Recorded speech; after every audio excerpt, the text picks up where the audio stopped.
Thanks everyone for joining us for this week's session of the Startup Network, focusing on adoption-driven agri-food innovations. My name is Natasha Teakle and I'm coming to you from Wadandi land. I'd like to pay my respect to our elders past, present and emerging.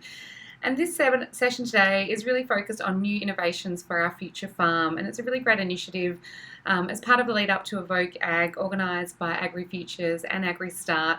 And we're really excited to have three fantastic panel speakers, four, sorry. And starting up, we have Stuart Austin from Wilmot Cattle, Brad Jones from Bungulla Farms, Annie Brox from Origo Farm, and Robert Hardie from NBN and their agtech lead. So the point of this session is really to think a bit more about why we want to partner with startups, what are some of the adoption strategies, and really thinking how we can get the best out of this engagement. So first up, I'd like to introduce Stuart Austin from Wilmot Cattle. Through everything from our soils, our grazing, our animals, financially, and weather, and the market are the kind of the handful of key metrics that we monitor every day in our business. So yeah, we were the foundation, I suppose, or the place that my grazing was developed from at Wilmot. That came about through Bart's work at Wilmot, starting 10 years ago, and my grazing was born from there.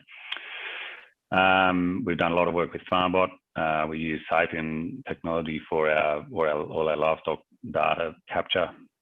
And like I say, we're constantly looking at, what other tech is available that we can incorporate into the business to enable better, more streamlined management, I suppose. Great. And when you're selecting new technologies, Stuart, what are some of the key factors you're looking for?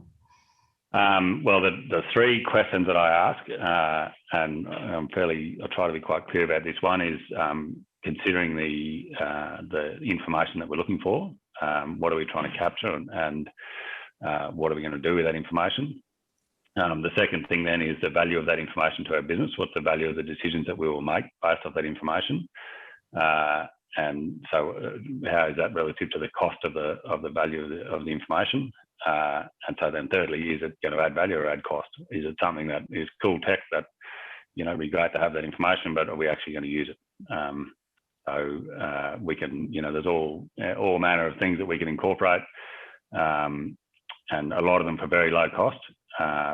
But we consider, well, how are we going to use that information, or will we use it at all? So things like tank monitors are a no-brainer, right? I save tens of thousands of dollars every time I am alerted to an issue from a tank monitor, because our animals don't run out of water. Whereas if they did, that cost me, thousands of kilos of beef that they're not putting on for that short period of time, plus the stress of those animals, and they cost me hundreds of dollars to have those tank monitors. So they're a no-brainer, basically. I'm renting from a farmer who's got the Black Rock Angus stud cattle at the moment, and I'm petrified of them running out of water and something happening on my watch. So very high value cattle, losing just one. It's a lot different to if we lose a sheep in the eastern wheat belt, it's a little bit different. So appreciate that. For sure. And I guess is there anything that you've tried and I guess was surprised at how good it worked, and something that potentially you thought was a bit of a gimmick and it's actually made a big difference on farm for you? I don't think too much has failed so far. The big thing is the support. When something does go wrong, how quickly can I resolve that issue? That's one thing, and the other is how progressively minded or how proactive is the provider in implementing change, continually improving that tech. And we were using a previous livestock data capture business, and that was our biggest struggle, was the support was not good enough, and the progress and change was very slow. And so, one of the things about Sapien, Rob Wild has got a tremendous appetite for innovation. And so, I often talk to him every few months and I say, how far away is this? I want to be able to see this. And he says, yep, righto. And, a few months later, an update comes out and there it is. And so that really progressive mindset around listening to what we as, customers want, and then implementing that change. Great. And look, for the agtech startups on the line, that's probably some great advice for them. So thanks, Stuart. Yeah. All right, so we might head from east to west, and going from a cattle farmer to a fully grain cropping farmer in Brad Jones from Bungulla Farms. Brad, thanks for joining us today, and I'd love to hear a bit about your operations, and I know they're quite diverse as well, so it'd be great to hear about some of the stuff you're doing on farm and some of the new technologies that you've trialled. Okay, so I'm about 2 hours east of Perth, a little place called Tammin. And it's in the central wheatbelt area of WA. We're 100% grain growing. Our area covers about 13,500 hectares, and luckily we're all in one block. That provides many challenges as well, because our weather systems are very, very different from one end of the farm to the other. In 2007, we did EM and radiometric survey on the then farm, which was about 7,000 hectares, and broke it down into management zones. So in 2008, we started our variable rate system, just using overlays of data. So we had our EM, we had our radiometric, then we had our yield. Satellite technology started coming into it, but we still had lots of holes in the system, because the data platforms or the opportunities to use them weren't actually there. It takes a while to integrate new ag tech into your system, as opposed to getting a piece of ag tech and building a system around it, because we had a fully functioning farm. And again, it was just as we added pieces on, we would see how it would fit into our system. So as we do our due diligence before we invest in it, we have to see how it goes into our system, as opposed to buying the newest shiny thing and then building a process around it. I think it was in 2016 I was introduced to Annie by a friend of mine, and we met up in Perth and had a cup of coffee, and she told me what the tech that she was developing and going to provide. And I thought it was such a good idea. And I could see how it could fit into our system, because we could create every rainfall event. We'd have a spatial rainfall map across the whole farm. We would have the ability to put moisture probes in. So then we could see different soil types in different parts of the farm where it all was. So I decided to invest both in the system and invest in the company. And so Annie and I have been working quite closely together for the last 5 years now. And we're developing some really cool tech. So from an ag tech point of view, I'm not the developer. I sit on Annie's board. I sit on that end of it all the way through to being an end user. I agree with what Stuart said, that support is everything, especially because we are reasonably remote, even though we're only 2 hours from Perth. We don't have a lot of businesses close by to be able to draw on when we need them quickly. So support is paramount to having a successful service industry. Great. Thanks so much, Brad.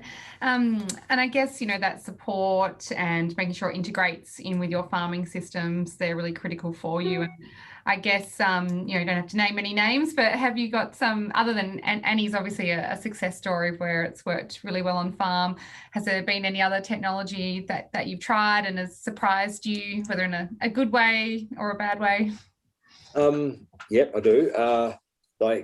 I was also the first user of a new silo aeration system, where it does all my data recording. So as my grain goes in, I record all the parameters of it, so temperature, moisture, protein, and then that sits in a database.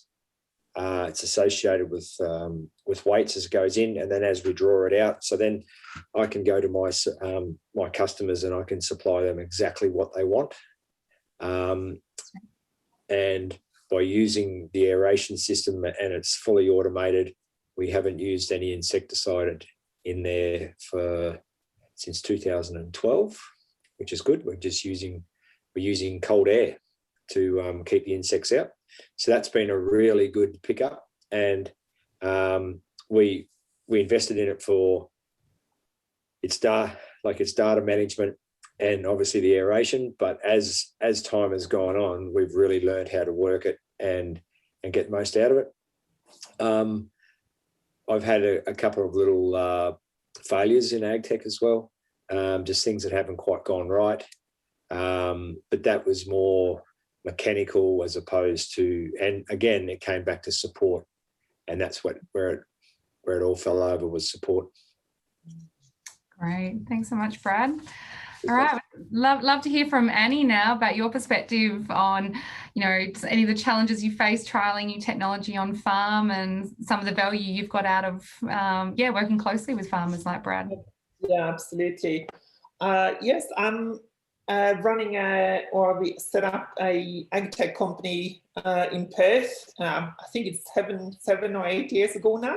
Yeah. And we started off basically testing some technology from overseas, and very quickly saw that it was really hard to basically make it work for the farming systems that we were basically involved in. And it was two main questions that I asked myself and we discussed initially. And because I'm from a farming background in Germany and Norway, and to get in touch with your customers, with your potential customers early on, and that is really crucial. So we started off with 6 reference farms, including Brand, from Mingenew in the Midwest down to Esperance in WA, and also one in Victoria. And we also looked at the market and said we have to focus on a couple of market verticals. What I mean by market verticals in agriculture, it's like outdoor veggie growers or broadacre grain, mixed grain, livestock. So we've been focusing early on just on broadacre grains, and then as we grew, we got basically MLA saw that what we've been doing, and they've been cooperating quite tightly with MLA and producers, livestock producers, in developing systems. So that's been really important to us. So the next question was, how relevant is RID to the farming systems? Because it needs to create value, efficiency and profits, and also what I call sustainability. Basically, if it's helping a farming system to be more sustainable, today we're talking about climate, we were talking about leaching fertilizers, basically be completely relevant for the farming system. The other question is basically that it needs to scale with the farm, and that means that you have to have enough devices to get enough data to be really relevant. I will give you an example. For instance, on a plain station, it's almost 400,000 hectares. They got 200,000. On that is basically about 200 water points. And if you have to use satellite communication for all of them, you're very limited in terms of how much data you can pump over, because it's costly. So what we did, we created a network technology that could basically mesh between all the different water points. And then we looked at, okay, tank monitoring, yeah, that's good, but it's a very slow system. You can dump almost a whole tank, they told us, to basically before you see the leak and understand what's going on. So we've been then looking at how to use flow sensors, one going into the tank for the functionality of the pumps or water pipelines, another one going to the trough. And what we discovered then in cooperation with our producers is that, we can see the water usage of the mob that's on the trough. We can really see how much they're drinking in the morning, how much they're drinking in the evening. And then they could basically see, they got a breakout. Suddenly there's nobody drinking from the trough again. So, and also see variation what's normal, which is much more instant in terms of information that you can get in terms of relevance. If you've got a calf in a trough, even if you've got the camera pointing at the trough, you might not see it, but you'll be able to see straight away if the flow is wrong to that trough. So this is one example that basically how to be really relevant for the farming system. The other one is what Brad was talking about in Broadacre. Having weather stations is well and good. It's like replacing a manual rain gauge, right? But paddocks are spatial. It's an area, and you have to be relevant to those areas or the management zones that the farmer is basically, that's an asset he's using in his farming system. And you have to be relevant throughout the season, like from seeding throughout to spraying, to seeding, spraying, and then to harvest, to be able to get the data that is right for each of the parts of the season. And I've got a couple of examples. The rainfall distribution maps have been really successful. That's an automatically generated rainfall distribution maps. We're not just putting up weather stations willy-nilly, but we put them out in a grid in a system. And we've got a farm up in Mingenu, it's 40,000 hectares, where we can see if every year, like we've been there for 4 years now, it's around 100 to 150 millimeters in difference from the driest to the wettest part of the farm. And they've saved, I mean, just putting in the seed and the fertilizer during seeding there is like around $2 million. So you can imagine, I'm not allowed to talk about the numbers because that's confidential, but it's hundreds of thousands of dollars in savings. And also it's leaching soils, sandy leaching soils. So they won't, because they don't put on fertilizer where they haven't got the rainfall, they don't get the leaching of the fertilizer as they've had in the past with the blanket application. So when it comes to the tech, we started off now with importing stuff. Now we've one of maybe 3 companies that are developing and manufacturing agtech, real electronics in Australia. And that is basically because we want to create scale and being able to provide the right devices for the right sensors to the customers. Secondly, I think it's our business model has been really focused around service. We're delivering a service level agreement written for every device. We're monitoring the health of every of the thousands of devices that we've got out in the field. We see if something goes wrong with the device, and we built up a service partner network. So they, as a local trained service partner, or if it's one of our corporate customers, we trained people on farms. They know exactly what to do, and they can call our service center and get support and get to know what's going on. And it's everything and nothing. It's like from having a thunderstorm that can happen out there, or it's a spray boom, knock down a weather station, or if it's a livestock that's broken in and done something, we see that straight away and are able to basically intervene remotely by doing things remotely. And if you can't do anything about that, we will know what's going on there and can get them to do the right thing without having to do guesswork or just don't know what's going on. So having the service model is really, really critical for I think anywhere in when it comes to agtech. Thanks, Annie. In the early days, I asked a little bit of a tricky one. Did you have, I guess, any issues trying to get farmers on board as trials, or anything you learnt from the best way to go about getting those reference farms in the early days? Because it sounds like it's all going fantastic now, but there might have been, I guess, you know, struggles in the early days. I think the getting the local grower groups are fantastic in some areas and not that active in other areas. Yeah. So trying to go and not just give up when you've spoken to 1 or 2 grower groups, but try to, for instance, in WA, we got the Grower Group Alliance, they can help. We had a network built already, so I knew some farmers through some friends, etc., and that helped a lot. But you have to get your feet on the road. I've been driving a lot of kilometers the last 10 years. I mean, a lot. So you have to be out there. You have to be on the farm and understand what's going on farm. It's not enough to do Zoom, sorry. It's not enough just to talk on the phone. You really have to be there in different parts of the season, really understand what it entails, and sit on a couple of tanks and do the job, see how it could work and not work.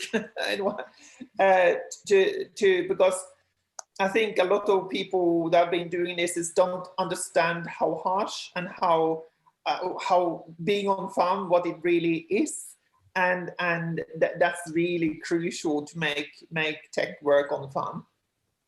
Good point. And look, every farmer I know just loves having people come out and to be able to talk to, while they're on the tractor or checking their sheep or cattle. They all welcome that opportunity to show someone their farm and talk about what they're doing. Yeah, I've been sitting in chasing bins. I've been so doing the mill run, etc., etc. It is important because then you understand really what is the value you need to create, and our sort of slogan is adding value to agriculture, and that's really what it is about. Yeah. Great, thanks so much, Annie. Now it'd be great to hear from Robert Hardie from NBN. So I think most of us just whinge about NBN and Telstra when we're trying to get our homes connected. The reality is most of us aren't actually aware of how much the solutions that NBN have can actually enable some of the technologies like what Annie's doing at Origo Farm. So it'd be great to hear from Robert about some of the advances we're making in the space and some of the success stories, I guess, you've had in enabling new technologies on farm. Yeah, thanks, Tash, and thanks everybody for being available. I suppose it's easy for me to just give the high-level pitch, really, which is that NBN's a wholesaler. It's NBN stands National Broadband Network. It's available to every Australian, no matter where they live. So we have a multi-technology mix, enabling us to connect all 7.7 million square kilometres of the Australian landmass. And for the majority of our agricultural customers, I'm fairly certain that they're operating on either fixed wireless or satellite. But 75% of our network in regional Australia is connected by fixed line technology. So we have the mix enabling various parts of the agriculture supply chain to operate effectively. Here at NBN, in my role, I've been here now 13 months, have a background in policy. I spent some time at New South Wales Farmers, where I was a policy director.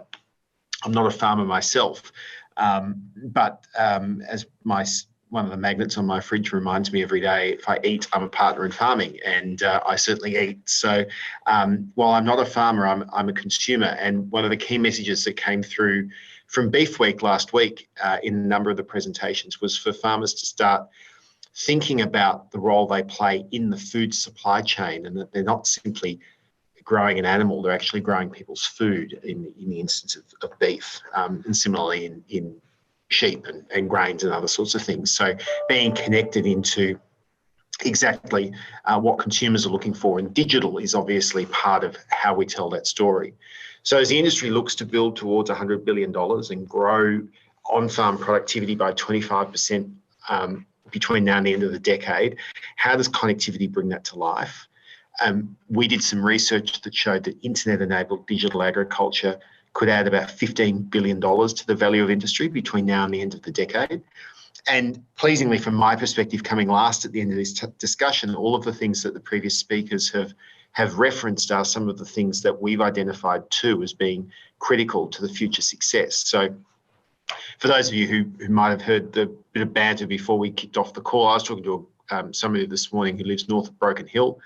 They're on a property which is only a little one. It's 700 square kilometres. And they were talking about the fact that it takes them an hour a day to go around by air checking water points, or a day in the car.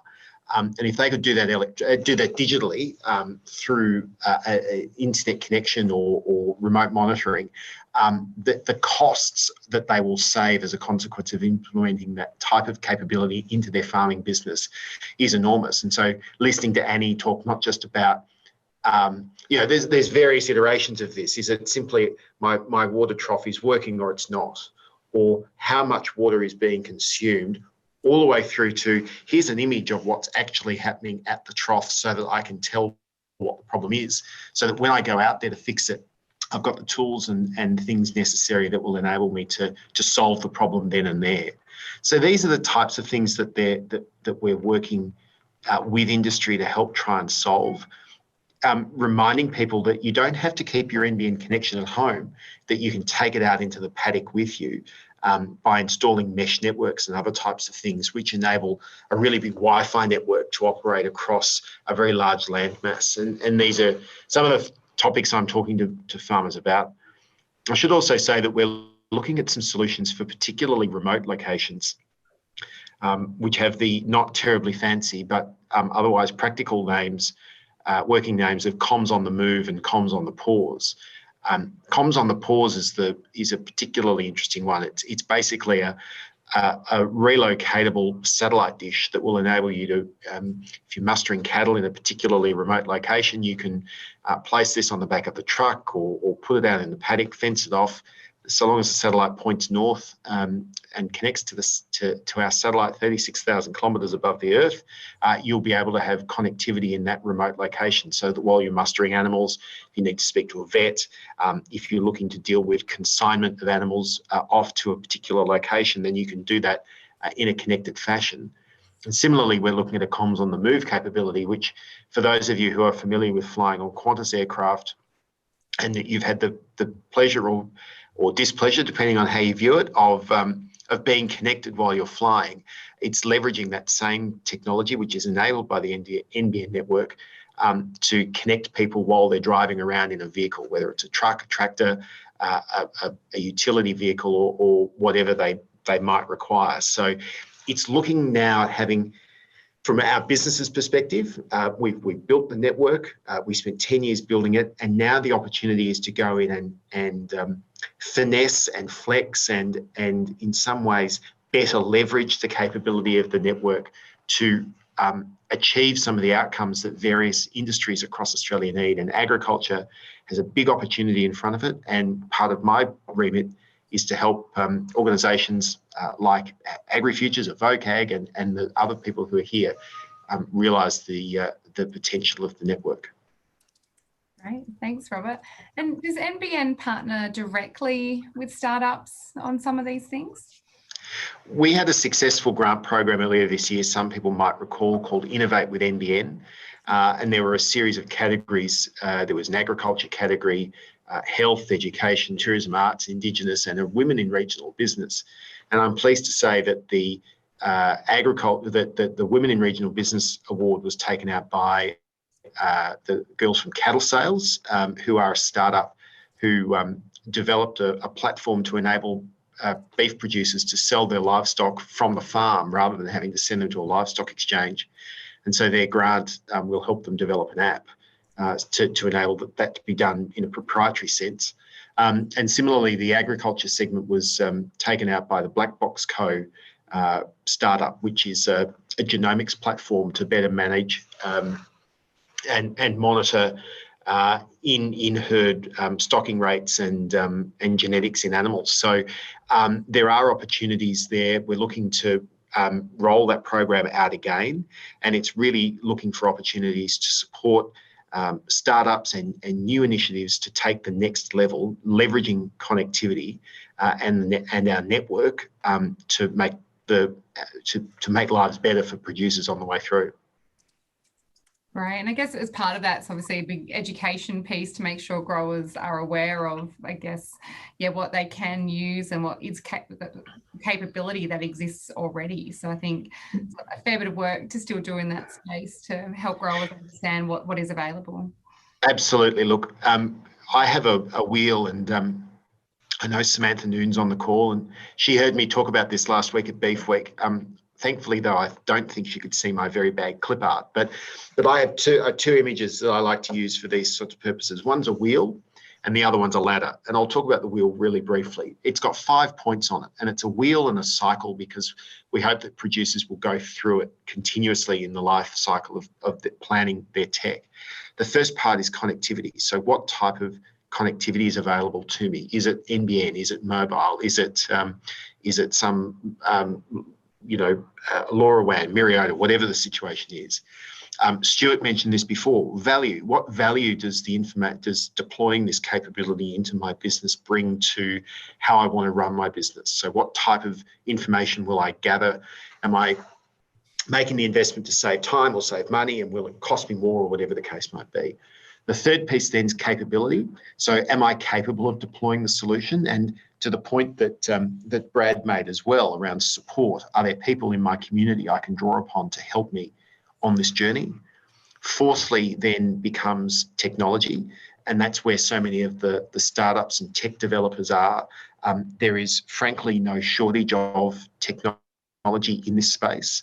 I think sure that the technology being developed is fit for the problem it's seeking to solve is the biggest challenge the industry faces, and one that needs to work through. And the fifth point on the wheel is data. So having got connected, seen the value, deployed the capability, or identified and leveraged my capability and deployed the technology, what information am I capturing, and how does that enable me to improve my business? And then having done that the first time, it's rinse, repeat, and do it again. Improve the connectivity. What additional value do I want to see, and keep on going. The ladder example briefly is that we spend a lot of time talking about people who are at the top of the ladder, supermen and wonder women, who have done great things in ag tech and fully connected their farms and leveraged digital supply chains. But there are still too many people in the agriculture industry who are either at the bottom of that ladder or only partially along that journey. We need to find a way. I'm pleased, Tash, that you're asking the question about what might not have gone wrong or what might not have gone right, because it's important that we don't simply say to growers, it's all easy and there's never going to be a problem. There will be, but the opportunity for the industry is learning from those mistakes and leveraging them and making sure that people understand that when this goes wrong, there is a pathway to success or improvement or change. That doesn't mean you have to throw the whole thing out and start from scratch. So telling them, as frustrating as they may be sometimes to tell the bad stories, they are actually helpful because they assist the rest of industry move forward and further along the adoption curve. Yeah, great points, Robert. And I think it is really important in any business, not just farming, to be, willing to accept some failures as, you're striving to find things that are going to work best on your farm. So it's true in just about every business, I think.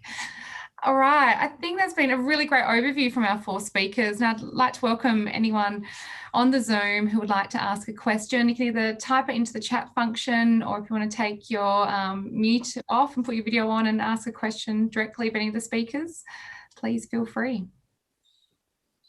And I'm sure some of our speakers are probably going to want to ask Robert a few questions as well.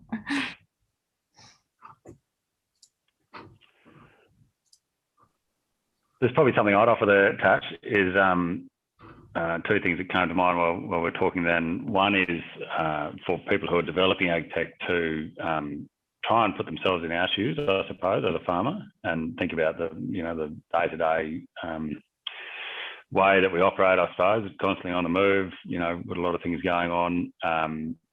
So the practicalities of implementing something, and there's, I often see great ideas, and but it solves one small piece of the puzzle, and it gets so far as some sort of development, and they really want to market this product, but it just does one little thing that's a great idea, but it may not have, it hasn't got enough for it to be there's not enough behind it, I suppose, for it to be a real standalone and make a big difference, I suppose. And so considering that great idea from a farmer's perspective would be something that I'd suggest. And the other thing is integration between ag tech. We're working on a pretty exciting project at the moment that will connect our soils data, spatial imagery, livestock data, and grazing data all on one platform. And so, it's one of the great things. I remember when Andrew Coppin first came to Wilmot and talking to him about FarmBot, and I said, look, I want FarmBot to be able to plug straight into Maya, so that I don't have to go to the Farmwatch dashboard to find my rainfall data and then go into the Maya dashboard and put my rainfall data in there. Can't they just talk to each other? And he was absolutely, he said, we don't want to reinvent the wheel here. Those things are all possible. We just need to make them happen.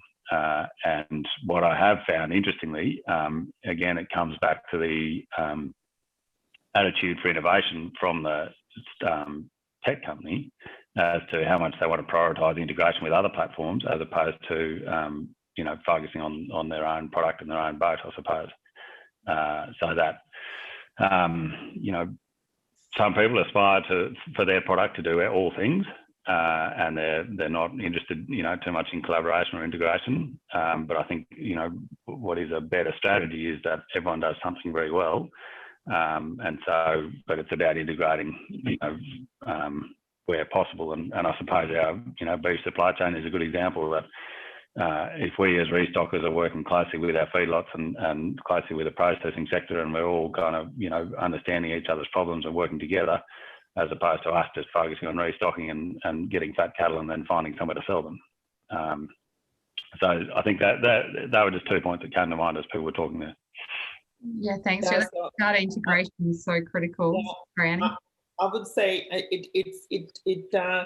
I think some of our largest customers said it quite well. I mean, if they have to they've got weather stations and then have to tap in the information in an app to AgWorld afterwards, you got both human error and basically it's not really helpful at all. So we've been focusing on integration with going directly from our systems now to go into where you can create prescriptions, but also systems for pasture management, so you can see the rainfall and you can see basically what's relevant straight away.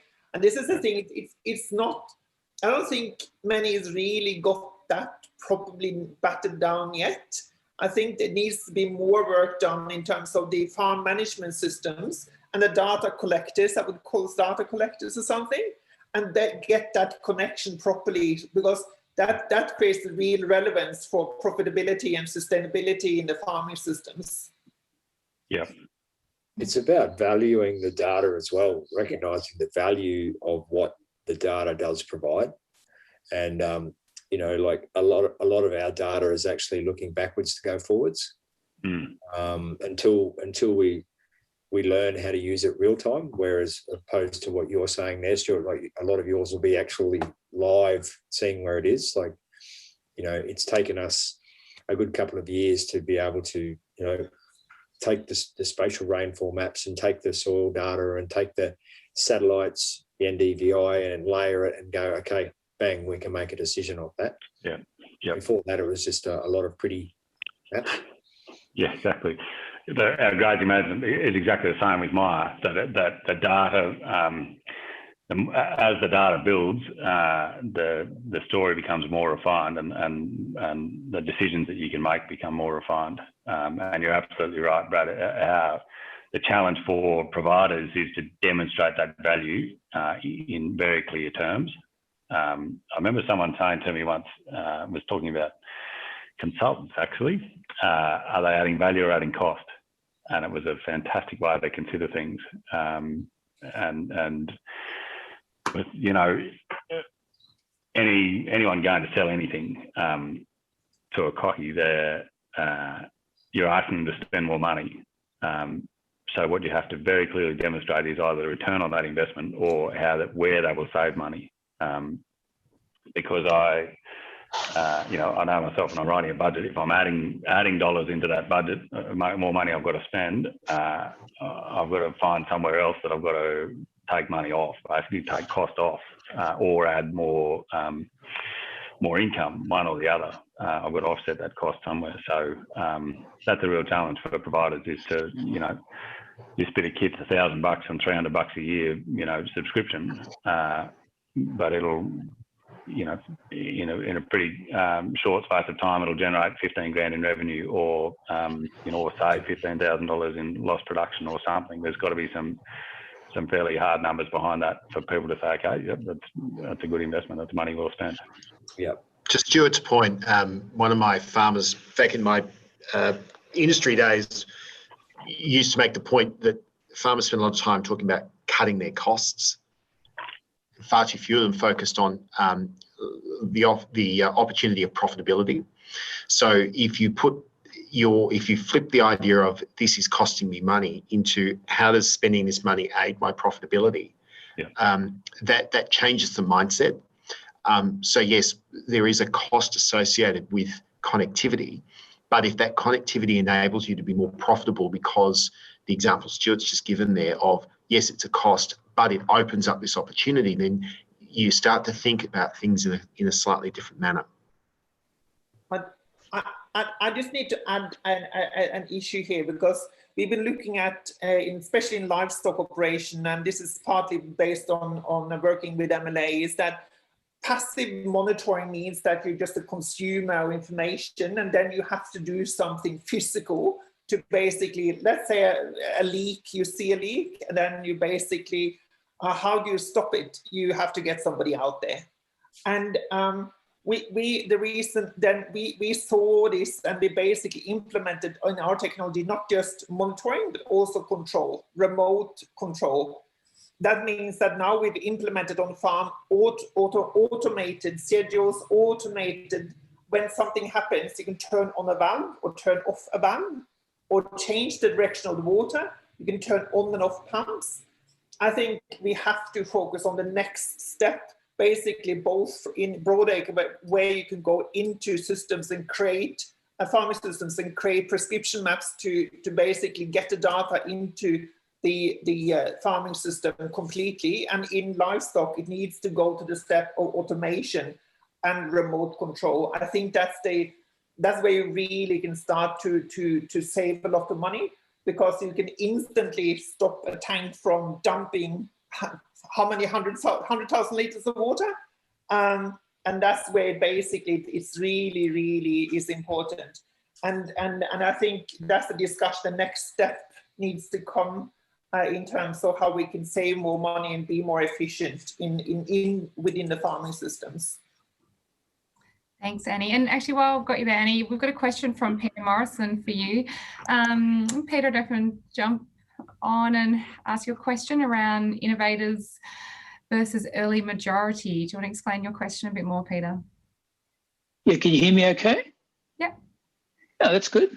Hello, Annie, how are you? I'm fine. How are you going? Yeah, good, thanks, Annie. I just had a question around adoption.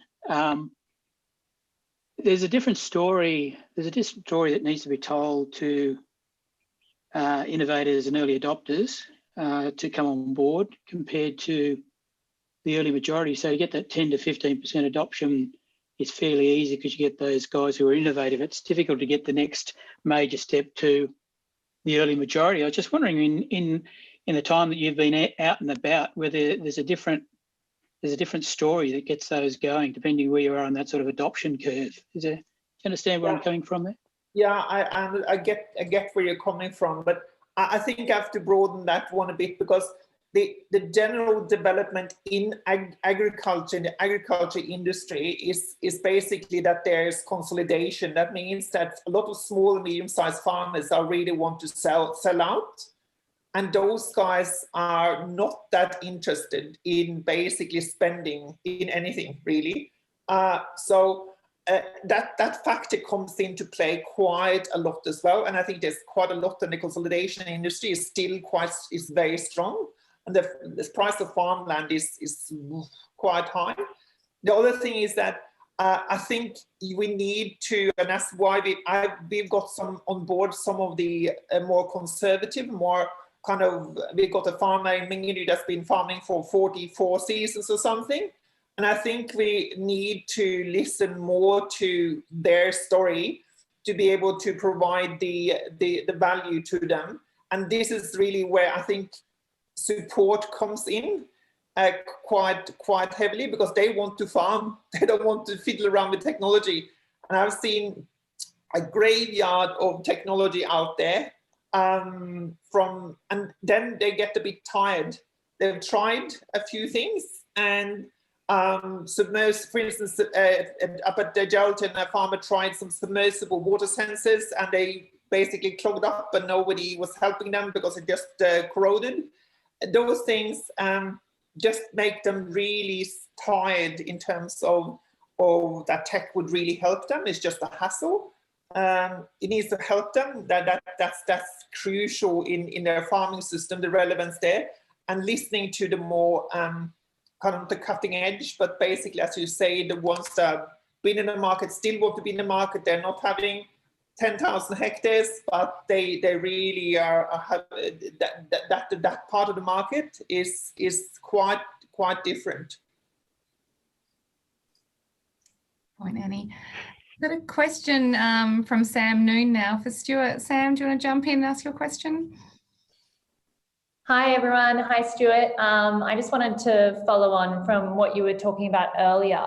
And Brad, you may have some things to add here in terms of your advice to startups and, you know, how they can work with and develop their tech with producers, because I know you have experience with this. What would be your advice?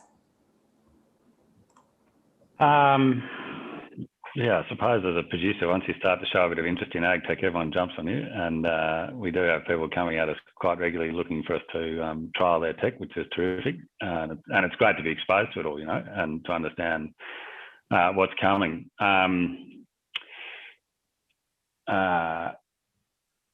They often, people feel like it's an impost on our time for them, you know, and that they're you know, sorry to be wasting our time and bothering you with this ag tech, and it's not the case. So, I mean, I'm very open and I'm interested, and I want to understand, you know, what it can offer to us. And the other, so that's part of it, is don't feel like you're wasting our time. If you've got something really valuable to offer, then we'll be really interested and keen to, you know, if it does all those things that we've talked about in terms of demonstrating value, solving problems, generating really valuable data for us in a meaningful format that we can make valuable decisions based on. That's not an impost on my time at all. That's going to create great value for our business. So I'll give it plenty of time. But the other part is, as I mentioned earlier, around considering what we do day to day. And so how can we integrate that tech? How simple is it to integrate that tech? And, you know, the FarmBot monitors are a great example. But we looked at a few different telemetry options, and one that was based on LoRaWAN, and I couldn't even understand the quote, you know, what I was buying. There was nodes and gateways and sensors and all sorts of shit. And I thought, I've got enough gateways as it is, I don't need any more. And the FarmBot, you know, those sensors come in a box, you screw a hole in the top of the tank and turn it on. Job done, away it goes. So it was so simple. And so in terms of, you know, the value proposition is how simple is that tech for us to integrate? Because if it is that simple and it's a turnkey, I suppose, product, then, you know, we'll be all over it. So they're probably the couple of key things. Yeah. I just have to burst your bubble there a bit, because if you want to have a bit of the real value, you have to do basically a profit and loss there in terms of what do you want to invest and what do you want to save. And the MLA project we've had with some large sheep growers in WA is looking at that calculation basically. And I think it's because all tech is not simple. If you want to do something, you basically have to, as you say, have support. But it's basically, to be able to get those wins, you have to invest something both in OPEX and in CAPEX. And the simple kind of example there would be rain gauges. If you don't keep them level and keep them clean, they have no value whatsoever. Yeah, yeah, for sure. Samantha, your question to me, was that as a user of ag tech or as an investor in ag tech? Both perhaps would be interesting if you could speak to both. Okay, so from a user point of view, basically, Stuart pretty much answered it for me. If the value proposition's there and we can see that it will, it has use for us and it's simple and it's supported, definitely it's worth taking on. And don't ever be frightened to come onto farms and knock on doors, because it is good to see that there's lots of innovation still being, and there's lots of thinking still being put into the ag space. From an investor point of view, I guess it's a little bit different because, you know, like you're dealing with, you've got to look at it at a longer term view. So you view it from a different lens altogether. So from a farmer, you want it to be reasonably customized for you so you can use it on your farm. But from an investor, you want a point of difference to what else is in the market. You want it to be scalable because you want to get value for your investment or a return on investment, because even though farmers are generally altruistic, we're not all 100% altruistic. We do actually like a return on our investment. So I guess that's the two things, to see like what the structure of the business is like. Like a good idea needs to come to fruition, but you need a structure around it. You need to be process driven. You have to have where do I start? It's a long, involved process to have that. You want the right investors behind you. Like some VC funds are very predatory, and they'll be basically taking what they can out of you and gone again. And yeah, you've just got to have that ability to scale, so you're creating that value. That's really interesting. Thank you. Thanks, Brad. Thanks, Sam. Any other questions?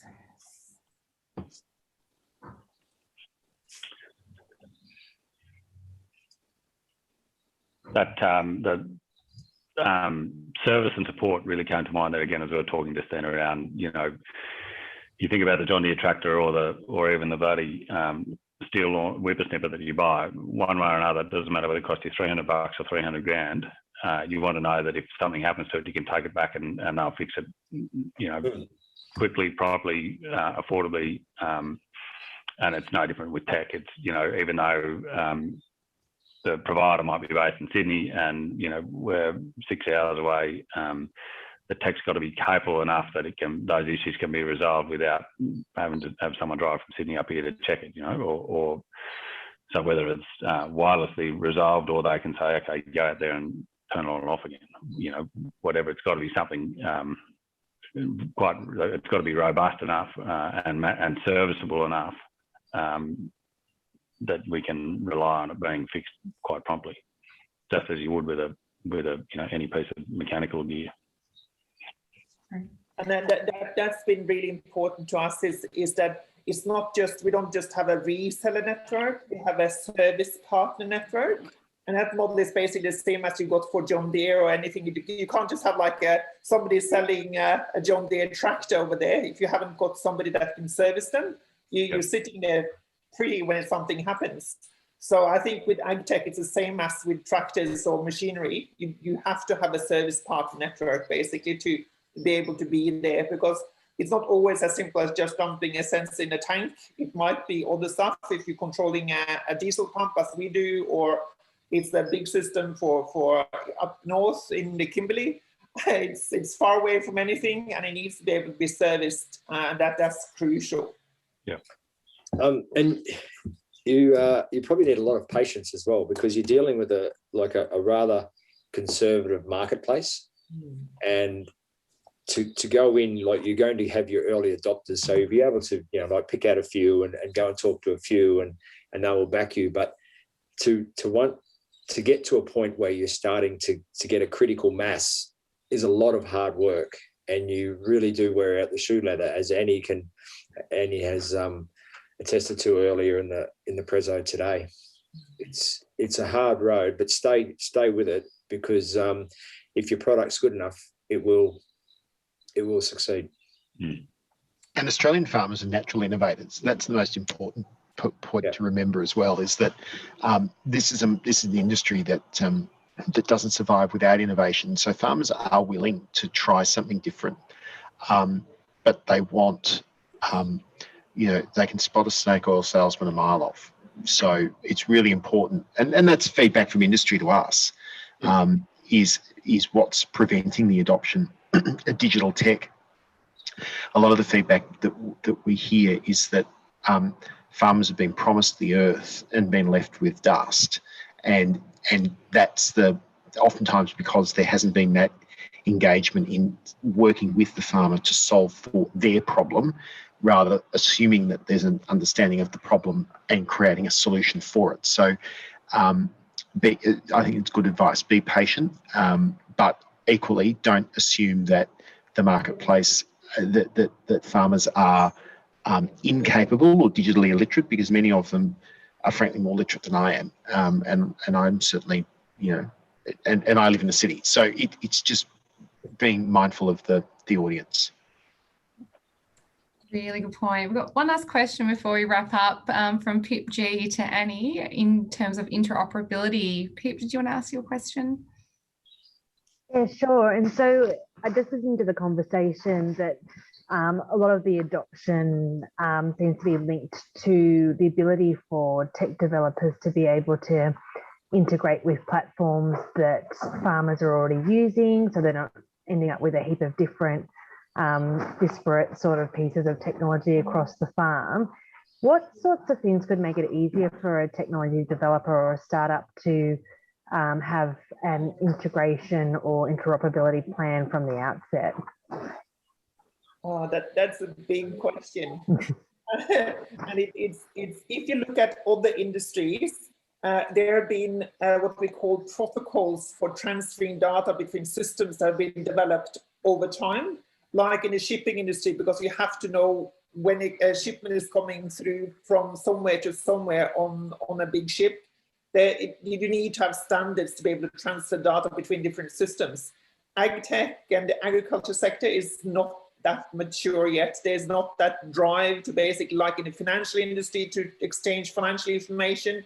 But I think that needs to be there, needs to be coming, to basically create the really simplicity in terms of transferring data from our sensor systems through to different kinds of farm management systems or analytical systems. But that won't happen overnight. That's for sure. If some of these big Australian data repositories like the Bureau Met, which are really conservative, could have gone in front, it would have helped. But I don't think we have them. But I think AgWorld, for instance, is doing a great job there now. I think they're starting basically to create that environment to make sure that we can integrate data. But we need to have some of these larger players come on board and basically create that environment. Great. Thanks, Annie. Dallas, do you want to talk about your question around trust and brand? That's a really good point. Yeah, and I think anyone can really, on the panel, answer this one. Rob especially, I mean, you guys have a well-known brand. My question's more around, I mean, a lot of farmers really trust those big brands like John Deere, Case IH. They are definitely more willing to take the next step if they have some great products that come out on the market, because they trust that brand. As you mentioned, they know they can service you or support you if something goes wrong. How can startups who are kind of entering the space, new to the space, how can they get farmers to really kind of trust them into taking that next step in adoption? My view on it is don't try and boil the ocean. So there are 85,000 farm businesses in Australia. Don't think that you can instantly start up and support 85,000 farm businesses. And I mean, Annie's probably got some views on this, I'm sure. But, start with a small group of farmers, get to know their farming systems. And if you do the right thing by a farmer, they will become your greatest advocate, because they will be out there telling their friends and being salespeople for you for the product that you've developed. So start small, but obviously have a vision for where you'd like to go. It's the David and Goliath thing. Everybody starts out small. Some make it big, but be really focused on getting the little things right, and from that, success, I'm sure, will follow. Can I enter something into that one sideways? You need the great big challenge there is that you need to have a support system that can scale. and those support systems need to be really scalable. And I've been working in telco for half a lifetime, and I'm an old cow. So if you can't support a large number of devices and large number of you really have to basically then be able to connect or use somebody, a brand or somebody that basically are able to do it. So that's the trouble here. It's not a simple challenge, and you need to build that service capability to build a brand. That's my main point. Yeah, and it all loops back to support those brands like your Deere and your Case, like they're signature brands, but they have value in that, and they leverage off the value in that a lot as well. Like so, but they do have the support network to back them. And if you look at what John Deere has done wrong the last couple of 3-4 years in terms of the right to repair, I think instead of supporting farmers to be able to do stuff, you suddenly, I will monopolize the service. I think you have to be very careful with your brand in this space as well, because you can destroy it quite substantially, and they've done that in the Midwest in the US. Yeah, so John Deere, I'll just jump in there, Annie. John Deere is actually a very interesting case study, and a couple of years ago I did a case study on them through the Columbia Business School, and how they had lost a lot of value in the US market and where they were losing that value. And it's playing out in Australia right now. They're trying to monopolise regions. So you only have one John Deere dealer in all of WA, all of Queensland, all of New South Wales. And then they start to really, like they're really leveraging off their brand. And they're getting that, they're trying to get that probably premium margin by putting their brand at stake. And like you've got growers out there, myself included, who principally have green blood. That's all we have on our farm is green machinery. But they are really, really working the margins on their brand. Yeah, and it's actually they had a. I'm not sure if I need to cut this off, Tash, but yeah. They had. Their board had a strategy introduced a few years ago, which was green on green on green. So it was green technology with green metal and green finance. And then they tried to monopolize the regions, and they just basically were trying to control the world.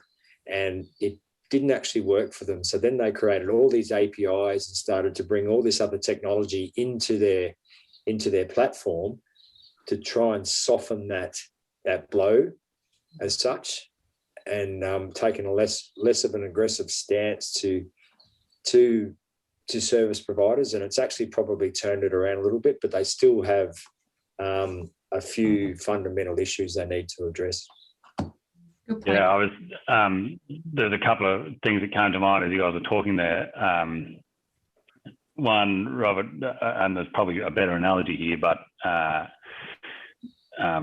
you're exactly right. Do you want to be a Coca-Cola that sells a mass-produced product that's pretty bloody ordinary and has absolutely no connection with the customer? Or, as Brad said, do the hard yards and be the Steve Jobs and the Apple iPhone, where I'm really conscious of the customer and what you want, and please come back to me and tell me what else I can do better.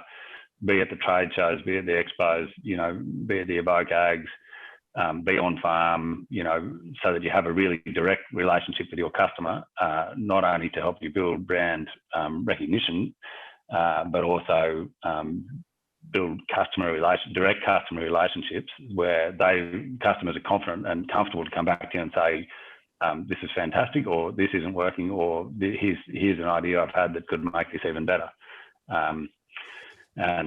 Which all comes back to where positioning and where you intend to position yourself in the market. And so I think, as Brad said around, was alluding to a business plan and a marketing plan. What does that look like? Is it a small number of very high quality customers, or a large number of low quality customers, but you're selling a lot of product? Yeah, I just noticed we've got Simon Foley on the line. I don't know if Simon, if you want to comment on that API integration. I think John Deere and AgWorld, that was quite successful once John Deere had that API integration. Sorry to put you on the spot, Simon. Hello, Tash. I wasn't expecting to have the opportunity to speak. I was more just listening and dwelling over the experience. But look, a lot of the interoperability argument is supported by the architecture of APIs, and John Deere has done a pretty good job of making that available. And alluding to Brad's comment, that opened that up to create more value propositions.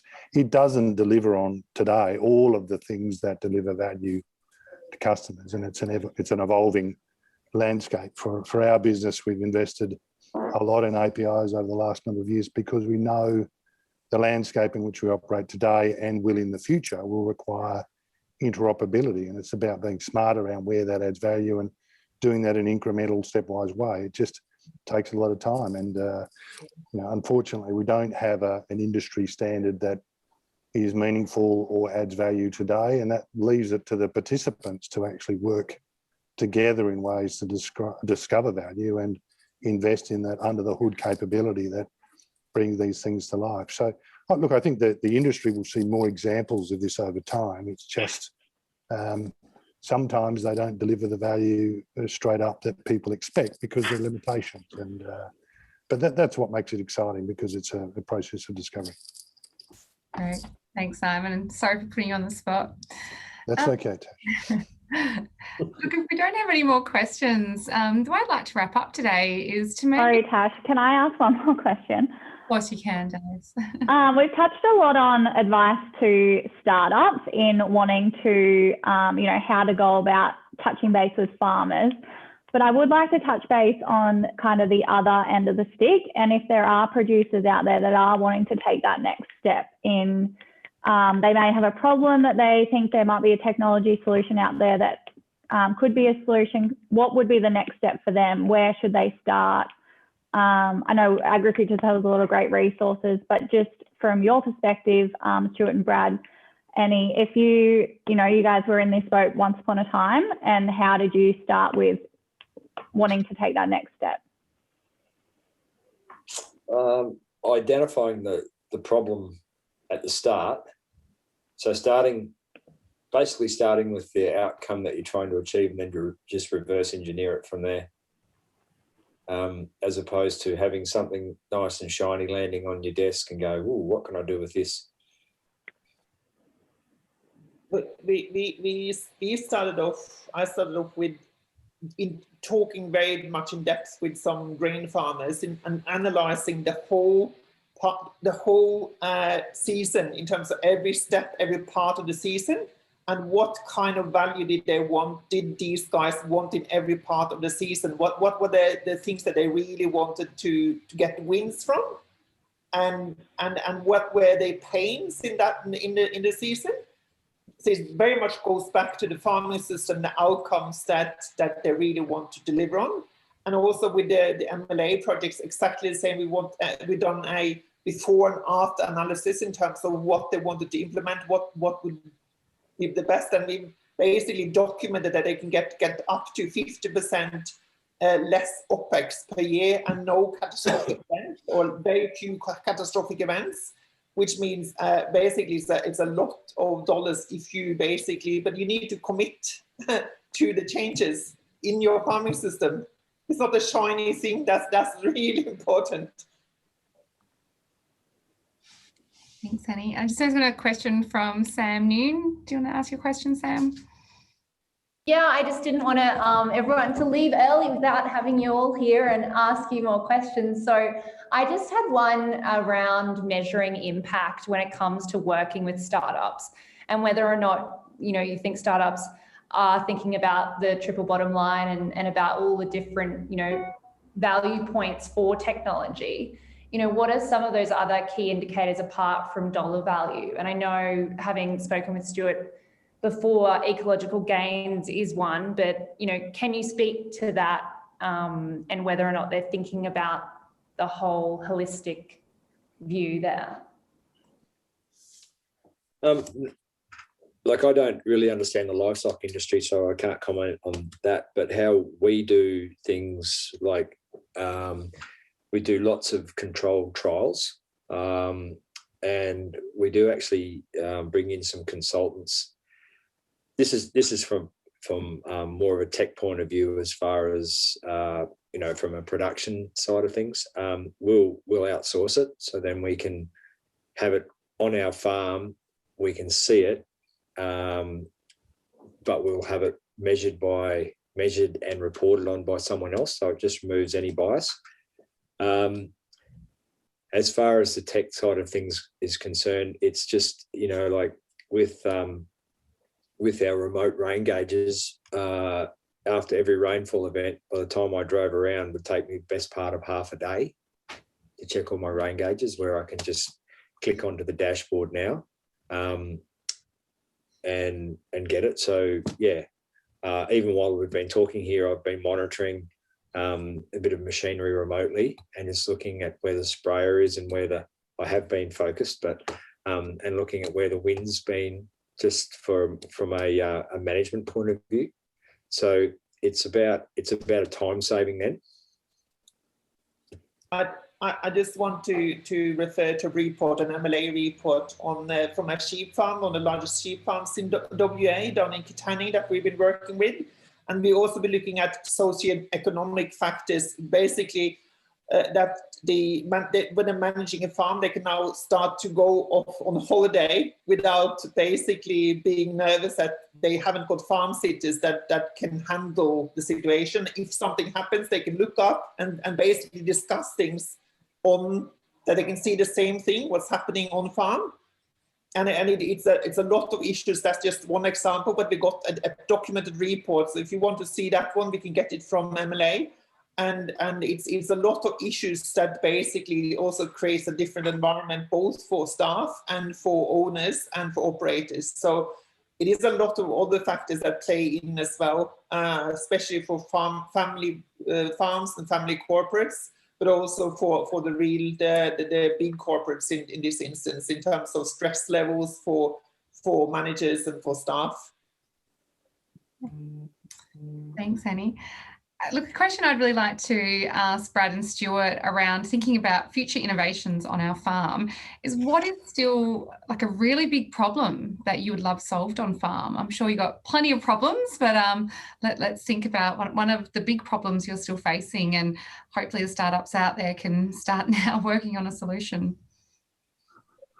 Probably not so much from our own perspective, because of the way our staff are employed here on farm. But I was just out doing some work on a corporate farm, and they bring in lots of backpacker labour, and they'll bring them in on a very short-term basis, maybe 6 weeks to 2 months. They're putting them in some very high-tech equipment, which is like basically it's built to make the job simpler, but it's a little bit complex to understand on how it all works and what the outcome they're trying to achieve. So some form of training program remotely, simulator, something like that would probably be suitable. That's just fresh in my mind at the moment, but no doubt I'll think about something else later. But yeah, just from my recent experience. Thanks, Brad. What about you, Stuart? They're on the cusp, I think, is real-time animal performance and virtual fencing are the two things that we're keeping a really close eye on. We're not involved directly in any trials of those things. OptiWay obviously is getting a lot of attention at the moment, and Bill Mitchell's done a terrific job in creating that tech. Unfortunately, it doesn't quite suit us yet, because we are moving cattle so frequently, and there's still about a 10% error margin in that animal performance estimate, which is still too inaccurate for our program. But those things, like I say, they're on the cusp of being suitable for us. Virtual fencing is the other thing where we operate at fairly high density at the moment, but we would like to operate at a higher density. And so having an affordable virtual fencing system for large numbers of cattle, we're talking thousands of cattle, I suppose, will be a game changer for us and in the system of management that we use. Stuart, I know a startup in Perth working on a sensor that fits into the microchip to go into cattle around monitoring health. So I'll have to introduce you to them offline. Yeah, well, and it's beyond just monitoring health, Tash. I have heard of a couple of those. It's kind of got to be able to monitor health, but also keep them in a certain location. Yep. And so it seems like some people are doing the health monitoring one and welfare, and some are doing virtual fencing. One or both. Okay. One or both would be great. And didn't realise you were trying to combine the two. That's great. I love it. Well, yeah, exactly. I mean, I think the virtual fencing, most of them are working with collars, and the animal health and animal tracking ones are working with an ear tag. And the ear tag thing, they've got to be replaced. They've got to be reusable, so that when you're selling that animal, if that tag's cost you $10 to buy it, you want to be able to take it out before you sell it and put it in the next animal. And I spoke to a tag company developer a couple of years ago about exactly that. And the cost of it, it's got to be, like I said, we're turning over 4,000 or 5,000 head a year. So when an eels tag's $1.50 or whatever they cost, it's got to be something, around that sort of money. Great, thanks, Stuart. And Robert, is there any exciting new technology coming in your space that you're allowed to tell us about? Well, I've given you an insight into comms on the move and comms on the pause. So, I'm already at risk of being, not let out of the building this afternoon. But they really are, game changers in many ways to connect growers or producers wherever they are to the network with lots of practical solutions, whether you're a contract harvester or mustering animals or whatever it is you're doing, picking fruit. I had an example the other day of a capability, an apron, if you like, for fruit pickers that is geotagged so that the farmer can work out exactly how long a picker spends in front of a tree at a particular time to determine the yield, to then be able to better understand the type of fruit that's being produced, which also enables them to be more efficient when it comes to paying piece rates and things like that. So there's no shortage of innovation out there, and there's a capability to connect. We need to build education and awareness about the opportunities to connect. We need to ensure that the technology being deployed has the support and services, as others have said. And we also need to make sure that that we're patient, and whilst we're running, every day that every new day we wake up is a day closer to 2030 and 100 billion. We do have to make a change if we're going to get there, but these sorts of conversations are important because they are moving us closer to solving for the problem, and that light bulb moment where it just happens, I think, is coming. Thanks, Robert. And Annie, is there anything exciting that you're allowed to tell the growers that you might have coming for them? Yeah, it's for us. It's we're creating basically mesh networks, and we've been developing our next generation of circuit boards now the last year. And with that, we're also introducing asset tracking and tracking of vehicles and rollovers and that sort of stuff on big stations. So we're introducing step-by-step new technologies into these mesh networks. But the main thing that's been for us, and is more, I think where more things are coming, and we're discussing with big feedlots, is basically more automation, basically, of water management. It's not water monitoring anymore. It's water management, basically got automation and alerts, more like a control center when you're dealing with water, instead of like having something just on a phone and you're looking at the tank level. I think that's the next step for us that's really coming. But there's some exciting things coming this year. So, but I can't talk about yet.